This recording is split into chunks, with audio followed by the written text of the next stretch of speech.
Si vous cherchez la définition de braquage dans le dictionnaire comme synonyme, vous trouverez Paris Saint-Germain. Mercredi 7 avril 2021, 21h à Munich, où a eu lieu l'un des plus grands braquages de l'histoire. Des joueurs parisiens inspirés par la Casa des Papel en ce soir de Ligue des Champions, je dirais même plus en ce soir de revanche après la fameuse finale perdue. Côté Paris, on se déplace à Munich avec plusieurs absences majeures et des joueurs cramés physiquement. Comme absence notable, il y avait Ati, Bernat, Paredes, Florenzi, Icardi, Kurzawa.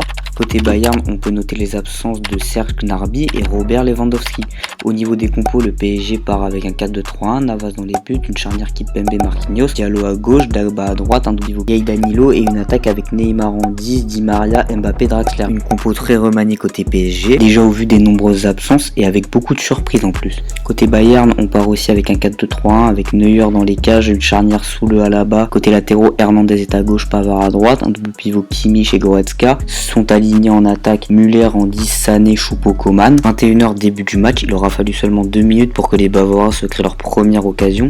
Sur un corner de Kimmich, Choupo tape la barre, le PSG réagit immédiatement et concrétise. Mbappé ouvre le score à 30 secondes d'intervalle après une superbe remontée de balle de Neymar qui réfléchit pour une fois et lâche la balle. Il n'a plus qu'à servir à Mbappé qui finit.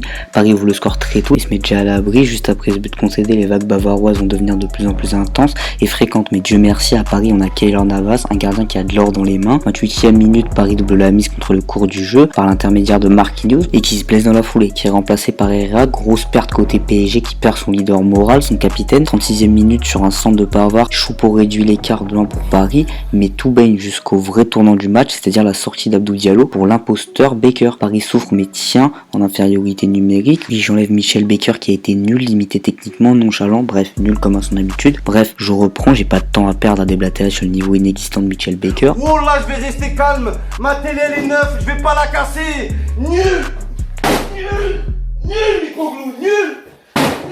C'est incroyable ça. C'est incroyable d'être nul comme ça, oh là, incroyable. Ensuite, Munich égalise à la 60e après une faute stupide de l'autre imposteur, Draxler. A noter le marquage absolument dégueulasse des joueurs du PSG, bref 2-2, la pression étant continue. 7 minutes plus tard, sur une nouvelle contre-attaque, Mbappé redonne l'avantage au rouge et bleu. Le Bayern poussera pour égaliser mais n'arrivera jamais à trouver les filets de Keylor Navas. Cette victoire relève littéralement d'un miracle. D'ailleurs, elle me rappelle 2 matchs, le retour contre le Barça cette saison et le retour contre le Real l'année passée. Paris a subi, n'a pas eu la balle mais n'a pas perdu et contrairement aux 2 autres matchs, a réussi à gagner. Le tout non pas grâce à une grosse défense qui après la sortie de Marquinhos et Diallo a été plus qu'affreuse. Dagba n'était littéralement pas prêt, Baker était nul, Kimpembe a fait beaucoup d'erreurs après la sortie de Marquis. D'ailleurs le deuxième but c'est en partie sa faute vu qu'il n'est pas au marquage et Herrera, je ne vais pas lui faire un procès vu que ce n'est pas son poste, il a été correct, il n'a pas été nonchalant, il a quand même essayé dans un poste qui n'est pas le sien, c'est pour ça que je ne vais pas le blâmer. Côté PSG, difficile de trouver des points positifs après une telle prestation mais j'en ai noté quelques-uns. D'abord la finition qui a été remarquable, 6 tirs, 5 cadrés, 3 buts, c'est quasi une action, un but. Mbappé a été pas mal, il a joué simple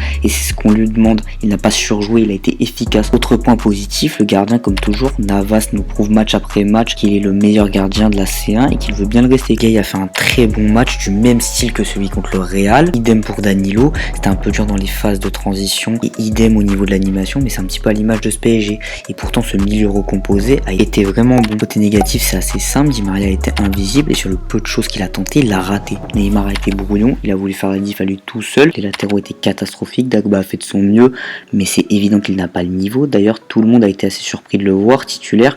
Diallo a été plutôt bon, certes il s'est fait un petit peu bouffer, à sa décharge il a eu un petit pépin physique il y a peu et surtout mieux vaut relativiser en voyant la nouvelle contre-performance de Michel Baker. Mais cet ensemble est en partie dû au coaching de Pochettino. Déjà pourquoi sortir Diallo, pourquoi titulariser un Di Maria en méforme, pourquoi ne jamais faire jouer Rafinha, le choix de Dagba j'arrive encore à le comprendre vu que Kerrer est ultra affecté psychologiquement après les menaces qu'il a reçues. Mais le reste c'est incompréhensible, j'ai pas envie de l'enterrer. Comme j'ai dit, je lui laisserai une saison pleine avec une préparation pour voir et ne pas faire confiance à un joueur comme Rafinha, c'est complètement dingue. Mais surtout la folie de retester les 4 offensifs, ça n'a jamais marché au PSG, ça détruit littéralement l'équilibre de l'équipe. Bref, cette victoire c'est littéralement un hold-up, mais attention au match retour. Certes il y aura a priori les retours des joueurs comme Paredes, Florenzi, etc. Mais il ne faut pas croire que Paris est qualifié, c'est bien d'avoir mis 3 buts à l'extérieur, c'est encore très loin d'être fait. Paris n'a gagné que 2 matchs en C1 à domicile cette saison, contre Leipzig grâce à un penalty ultra généreux mais avec un contenu minable et contre Istanbul Başakşehir avec un fait extra sportif. Et même en championnat, Paris c'est laborieux à domicile, mais surtout si Pochettino fait rentrer Baker, là ce sera mission impossible.